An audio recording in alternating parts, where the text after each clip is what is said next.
Now students लेते हैं question number 14। A satellite goes round the earth in a circular orbit with constant speed. ध्यान रखिएगा, यहाँ पर आइए हम आपको डायग्राम बना के दिखाते हैं। ओके स्टूडेंट्स, तो अगर आप डायग्राम बनाओगे तो ये कुछ इस तरीके से, ये एक सर्कुलर ऑर्बिट है और इस सर्कुलर ऑर्बिट के सेंटर पे यहाँ कहीं अर्थ है, ये सेंटर में यहाँ कहीं अर्थ है, ठीक, और कोई सैटेलाइट है। सो मान लीजिए कि सैटेलाइट यहाँ पर है, ये ब्लू कलर का सैटेलाइट है ये, और ये सैटेलाइट अर्थ के चारों तरफ सर्कुलर ऑर्बिट में कांस्टेंट स्पीड से रिवॉल्व कर रहा है, घूम रहा है। कैसे? कांस्टेंट स्पीड से घूम रहा है, ठीक है ना। अब इन्होंने हमसे सवाल पूछा, इज द मोशन यूनिफॉर्म और एस्केलेटेड। ठीक है, इज द मोशन यूनिफॉर्म और एस्केलेटेड, क्या ये मोशन यूनिफॉर्म है या एस्केलेटेड है। अब देखो यहाँ बच्चे कंफ्यूज होंगे यूनिफॉर्म से, यूनिफॉर्म शब्द से। तो देखिए यूनिफॉर्म तो हो नहीं सकता है, क्योंकि यूनिफॉर्म मोशन क्या होता था, मेरी बात ध्यान से सुनिएगा।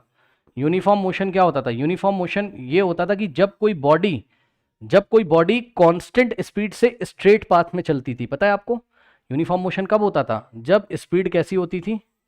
स्पीड कैसी होती थी? कांस्टेंट होती थी। ठीक, स्पीड कांस्टेंट होती थी। लेट अस से स्पीड नहीं चेंज हो रही है, मान लो स्पीड कितनी है, 5 मीटर पर सेकंड है। ठीक, यानी कि हर एक सेकंड में वो डिस्टेंस कितनी ट्रेवल करेगा? 5 मीटर का। भाई कुछ बच्चे भी यहाँ बोलेंगे सर यूनिफॉर्म मोशन का तो डेफिनेशन होता था इक्वल इंटरवल ऑफ टाइम में इक्वल डिस्टेंस। हाँ भाई होता तो था, तो यही तो मैं भी बोल रहा हूँ। मैंने कहा स्पीड कांस्टेंट है, स्पीड मैंने कितनी ले ली? 5 मीटर पर सेकंड। ठीक, यानी कि हर एक सेकंड में 5 मीटर का डिस्टेंस ट्रेवल करता रहा है इक्वल इंटरवल ऑफ टाइम में। इक्वल इंटरवल ऑफ टाइम कितना हुआ? 1 सेकंड। तो हर एक सेकंड में 5 मीटर का डिस्टेंस ट्रेवल कर रहा है, तो इक्वल इंटरवल ऑफ टाइम में इक्वल डिस्टेंस ट्रेवल करता रहा है, हर एक सेकंड में 5 मीटर, हर एक सेकंड में 5 मीटर। ठीक, तो और स्ट्रेट लाइन में चलना चाहिए।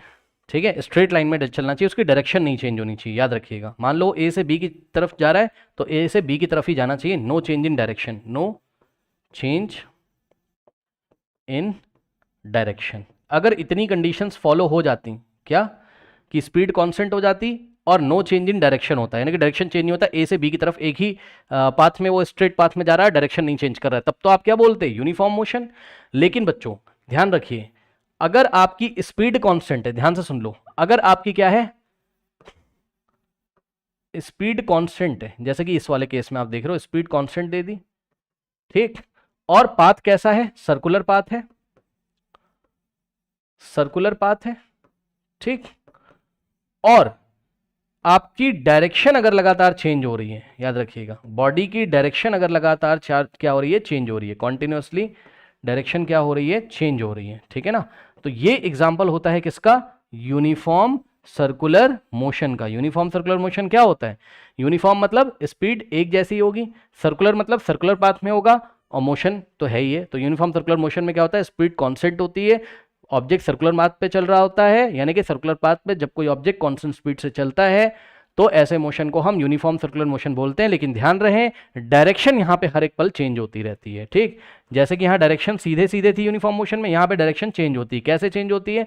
डायरेक्शन निकालने का तरीका क्या है? मान लो ये बॉडी ऐसे क्लॉकवाइज घूम रही है, ठीक, ये ऐसे, तो हर एक पल पे आपको क्या करना है? हर एक पॉइंट पे, मान लो पॉइंट ए है, तो इस पॉइंट पे अगर आपको बॉडी की डायरेक्शन निकालनी तो आपको टेंजेंट ड्रॉ करना होगा। क्या ड्रॉ करना होगा? टेंजेंट, ऐसे, इसको टेंजेंट बोलते हैं, TANGENT, टेंजेंट। ओके, टेंजेंट क्या बताता है? टेंजेंट किसी पॉइंट पे बॉडी की डायरेक्शन को बताता है। तो इस पॉइंट पे बॉडी की डायरेक्शन इधर है, ठीक, इस पॉइंट पे बॉडी की डायरेक्शन इधर है, या आप बोल सकते हो बॉडी की वेलोसिटी की डायरेक्शन, ठीक, या मोशन की डायरेक्शन। इस पॉइंट पे डायरेक्शन इधर है, इस पॉइंट पे डायरेक्शन इधर है, तो हर एक पल पे आप क्या देख रहे हो? इसकी डायरेक्शन क्या हो रही है? लगातार चेंज हो रही है। ठीक, तो ये यूनिफॉर्म सर्कुलर मोशन का एग्जांपल है। और याद रखिएगा, यहां पर डायरेक्शन क्योंकि चेंज हो रही है तो वेलोसिटी चेंज हो रही है।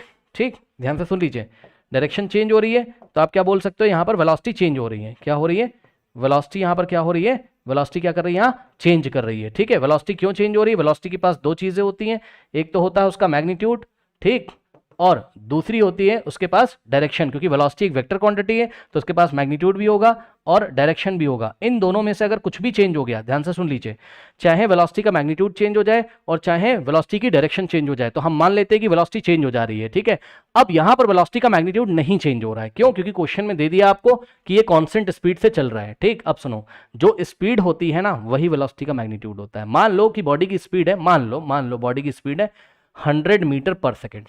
ओके, यानी कि हर एक सेकंड वो 100 मीटर का डिस्टेंस, ये पाथ लेंथ ट्रेवल करेगा। 100 मीटर, नेक्स्ट 1 सेकंड में 100 मीटर, नेक्स्ट 1 सेकंड में 100 मीटर, नेक्स्ट 1 सेकंड में 100 मीटर, यानी कि मैग्नीट्यूड तो वेलोसिटी का कितना हो जाएगा 100 मीटर पर सेकंड, लेकिन वेलोसिटी की डायरेक्शन लगातार क्या हो रही है, चेंज हो रही है। तो इन दोनों में से अगर कुछ भी चेंज हो जाए तो हम बोल देंगे वेलोसिटी चेंज हो रही है। अब बताओ वेलोसिटी चेंज हो रही है कि नहीं हो रही? यस सर, वेलोसिटी चेंज हो रही है। ठीक, तो वेलोसिटी यदि यहां पर चेंज हो रही है तो ये कैसा मोशन है? वेलोसिटी में चेंज क्या कहलाता है? Accelerated motion. भाई पढ़ा है ना आपने कि what is the definition of acceleration? Acceleration is the rate of change of velocity. आपने क्या पढ़ा है? एक्सक्लेरेशन, ए का मतलब एक्सक्लेरेशन, लिख दूं एक्सक्लेरेशन,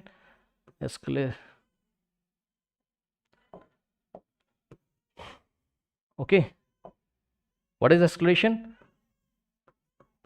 acceleration is the rate of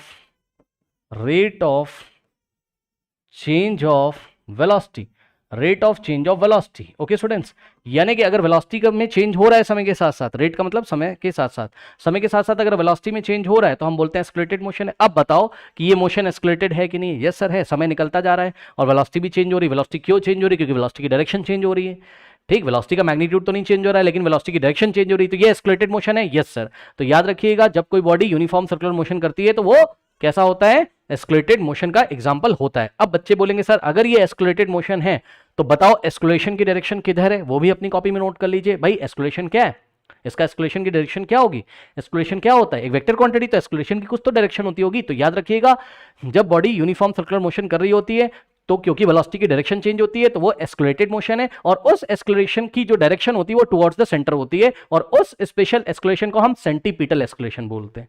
क्या बोलते हैं? Centripetal escalation. तो यहां पे एस्केलेशन की डायरेक्शन किधर होगी? टुवर्ड द सेंटर होगी। आप किसी पॉइंट पे चेक कर लो, बॉडी यहां है तो एस्केलेशन की direction toward the centre, escalation की डायरेक्शन टुवर्ड द सेंटर, और इस स्पेशल एस्केलेशन को हम एसी बोलते हैं। एसी का मतलब, सी का मतलब सेंट्रीपीटल, ए का मतलब एस्केलेशन। ओके, तो एसी क्या है यहां पर? कहीं पे नोट कर लीजिए, एसी है सेंट्रीपिटल एक्सक्लेरेशन। क्या है? एसी क्या है? सेंट्रीपिटल एक्सक्लेरेशन। ओके स्टूडेंट्स, तो अब आपको पूरी कहानी समझ में आ गई है। तो इन्होंने हमसे सवाल पूछा, satellite goes round the earth in a circular orbit with constant speed. कोई बात नहीं, उसकी स्पीड कांस्टेंट है पर वेलोसिटी तो चेंज हो रही क्योंकि डायरेक्शन चेंज हो रही। तो क्या ये यूनिफॉर्म मोशन है? यूनिफॉर्म मोशन तो है नहीं, मैंने आपको बता दिया, क्योंकि इसकी डायरेक्शन तो लगातार चेंज हो रही, तो यूनिफॉर्म मोशन तो है नहीं है। ठीक, तो क्या हो गया? ये एस्केलेटेड मोशन हो गया। हाँ, क्योंकि वेलोसिटी की डायरेक्शन चेंज हो रही, जिससे वेलोसिटी चेंज हो रही, वेलोसिटी चेंज हो रही तो इसमें एस्केलेशन होगा, और उस एस्केलेशन की डायरेक्शन क्लास 11 में निकालना सीखोगे, लेकिन अभी के लिए याद कर लो कि उस एस्केलेशन की डायरेक्शन होती है toward the centre, toward the centre of this circular path. Okay, और इस स्पेशल एस्केलेशन को हम क्या बोलते हैं? Centripetal escalation. ओके, तो बस ये एग्जांपल किसका है? एस्केलेटेड मोशन का। Direction of motion is changing continuously, okay, and direction of centripetal escalation is towards the centre. Okay, ये भी कॉपी में नोट कर लीजिए, कहीं पे नोट कर दें। कहां पे नोट कर दें? यहां नोट कर दें।